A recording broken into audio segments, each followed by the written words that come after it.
Olá família, tudo bem com vocês? O nosso canal Papo em Família está aberto para mais uma semana de muita rede de apoio, de muito conteúdo bacana por aqui. Eu sou Isabela Stutz, mãe, jornalista, mãe de dois, do Pedro e do Enzo, e estou aqui para compartilhar com vocês muito conteúdo bacana. Vamos pro vídeo de hoje? Mas antes, aquele recadinho maroto de toda semana. Deixe o seu like, curte esse vídeo e também dá uma passadinha nas nossas redes sociais, que é por lá que acontece toda essa interação aqui bacana com a gente, certo? Vamos lá!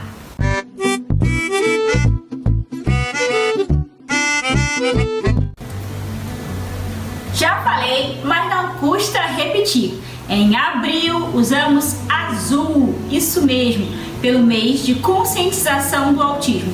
Eu resolvi transformar o nosso papo nesse mês de abril toda informação para você. Mas para que eu quero saber sobre autismo? Você precisa saber porque informação transforma. Você pode não ter uma criança autista no seu ciclo familiar, mas conhecer e se informar vai mudar a sua maneira de ver o mundo e de ver essas crianças e seu ciclo de amizade, certo? Nós já falamos aqui da história da mãe Cassiane e do seu filho Vini. Nós falamos sobre nutrição por conta da seletividade alimentar e o nosso papo de hoje é sobre educação, aprendizado. Mas o que mais se ouve quando o tema é autismo é que eles não aprendem. Isso é verdade? Não. A primeira verdade que a gente precisa saber é que cada um é diferente, assim como qualquer criança. Cada criança tem seu nível de aprendizado, seu gosto de aprendizado, isso tudo vai transformar a vida dela. Para bater esse papo de hoje, eu convidei a Luciana Bezerra. Ela é pedagoga com especialidade no TEA e aplicadora da metodologia ABA, isso mesmo. E ela vai falar um pouquinho mais sobre a questão do aprendizado e do autismo. Dá uma ligada, fique ligado no papo de hoje. Eu me chamo Luciana, sou pedagoga, especialista em autismo, na prática do ensino estruturado, aplicado ao atendimento clínico, ambulatorial de pessoas com TEA, aplicadora ABA, análise de comportamento aplicada e alfabetizadora, equivalência de estímulos. Hoje nós vamos falar um pouquinho sobre habilidades que as crianças autistas ou neurotípicas precisam saber, então aprender para chegar à alfabetização. Pensar no aprendizado é pensar no desenvolvimento dentro da idade cronológica. A gente sabe que cada criança tem seu tempo, mas esse tempo tem que estar em concordância com as fases de desenvolvimento. Se tiver algum atraso, a gente tem que buscar por uma intervenção. A gente não tem como falar de aprendizado sem falar da primeira infância, que é uma fase onde as crianças estão em desenvolvimento, o desenvolvimento cognitivo estão acontecendo a todo tempo.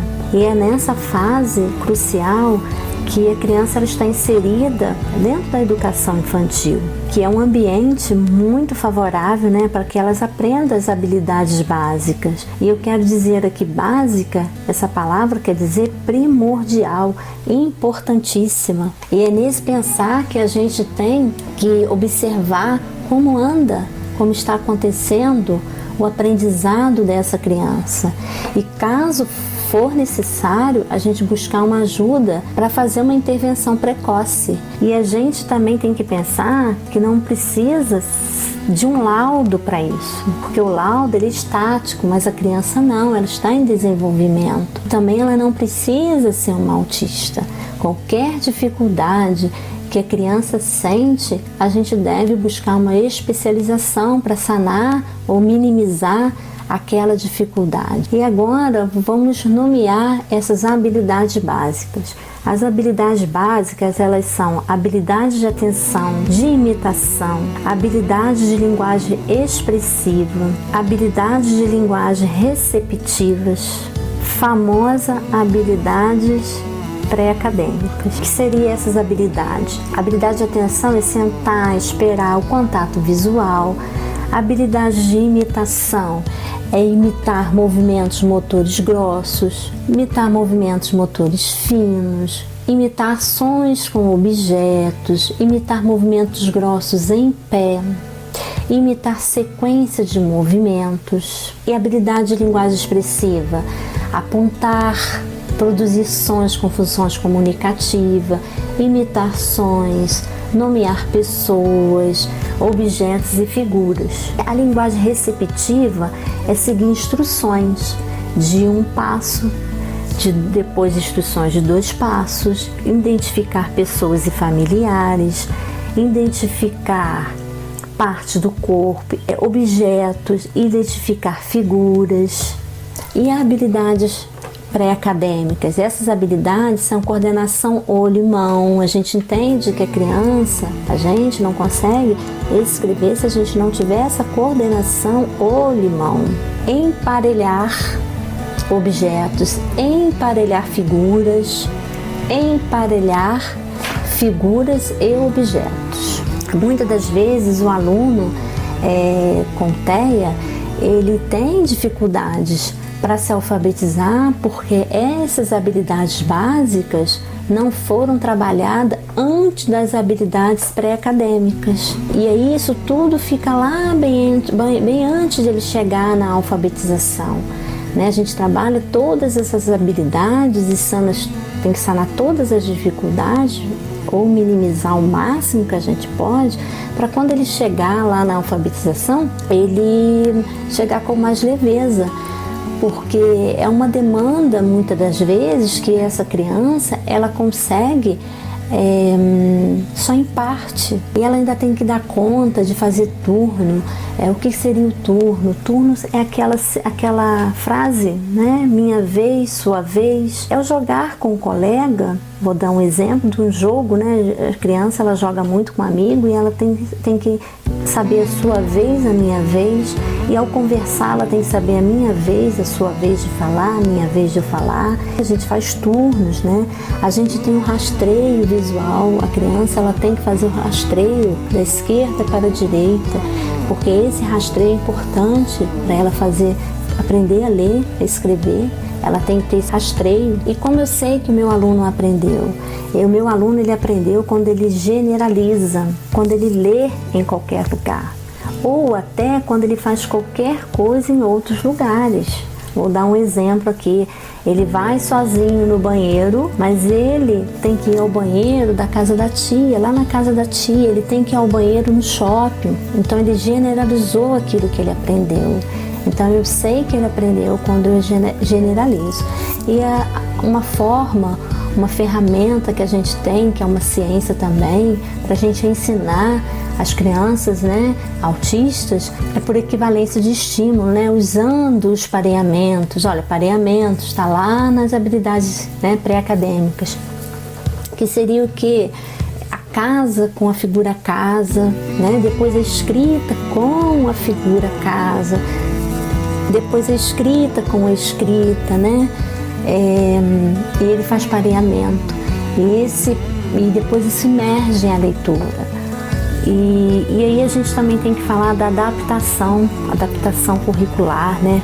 O PEI, o Plano de Ensino Individualizado, né? Esse PEI é um direito da criança, a gente sabe disso, muito se fala.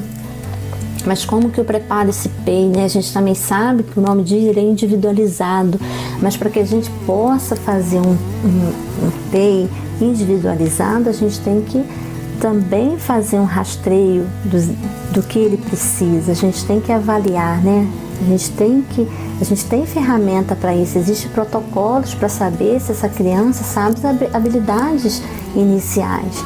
E essa avaliação, esse PEI, a gente tem que avaliar, medir o nível, né, onde ele está, traçar um plano, né, um prazo, a meta, o que a gente quer atingir, os materiais, como a gente vai proceder, qual forma melhor dele aprender.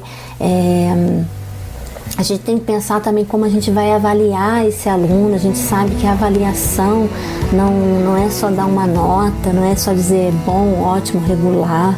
A gente tem vários tipos de avaliação. Isso deve estar em concordância dentro do PEI com a família, como que o professor vai avaliar aquela família, aquela criança. Porque muitas das vezes ele é um aluno 10, porque tudo que ele sabe fazer é o que o professor ou o especialista pensou para aquela criança. Às vezes é o mínimo, para a gente olhando é o mínimo, mas para ele foi o máximo. Então a gente tem que pensar junto com a família a forma de avaliar essa criança. se ele necessita de chegar hora depois, porque às vezes ele desorganiza sensorialmente por causa do barulho na entrada ou na saída. Então isso tem que estar dentro do PEI, né? Ou sair da sala, uma criança que sai quantas vezes na sala, temos que diminuir esse sair, mas também não privar ele de sair, porque ele precisa se regular. O tempo de duração, planejar o tempo de duração dessa atividade, aumentar esse tempo caso for necessário. Sempre é necessário aumentar o tempo, em ferramentas para aumentar o tempo dele ficar sentado. Na educação infantil a gente ensina com o ensino naturalístico, que é o ABA, né?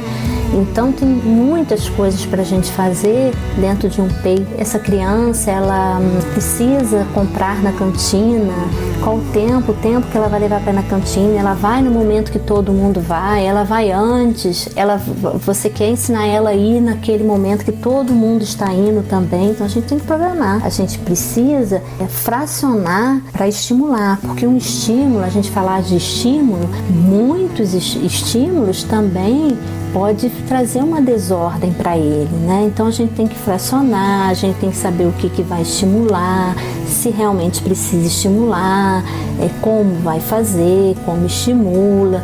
Tem todo um protocolo para a gente usar. Tem que saber se essa criança na educação infantil ela come sozinha, se ela está esfarelando biscoito, o que eu vou. Então não é só academicamente, porque na educação infantil tem também a hora do lanche e às vezes a gente precisa ensinar essa criança a não farelar um biscoito. Isso pode ser sensorial e a gente tem que sanar essa necessidade dele sensorial antes do horário do lanche. E aí, para finalizar, a gente tem que pensar nas habilidades sociais. Habilidades sociais também depende da básica. Olha como é importante. A gente está aprendendo básico para poder estar dentro de uma sociedade. E a gente não é só um diploma, um certificado. Claro que a alfabetização é muito importante, mas a gente tem que preparar essa criança para viver em sociedade. A gente tem que preparar essa criança para ela ser independente.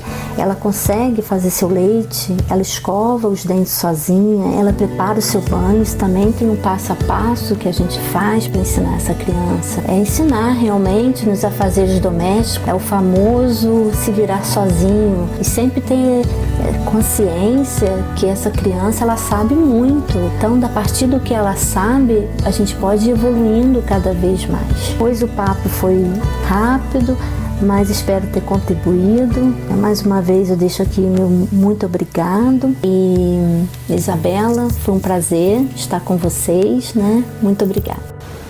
Excelentes orientações da Luciana. A Luciana também é alfabetizadora, então isso amplia ainda mais o conteúdo que a gente pode trazer nesse papo de hoje. Se você quiser saber mais, conhecer um pouquinho mais da Luciana, tirar alguma dúvida que ficou em relação a esse vídeo, vou deixar aqui as redes sociais da Luciana. Se você quiser também, corre nas redes sociais do papo, me mande um direct que eu te passo o contato para que você possa saber mais e interagir sobre esse assunto. Aprendizado é muito interessante em qualquer fase das crianças, e para qualquer criança, uma criança típica para uma criança atípica.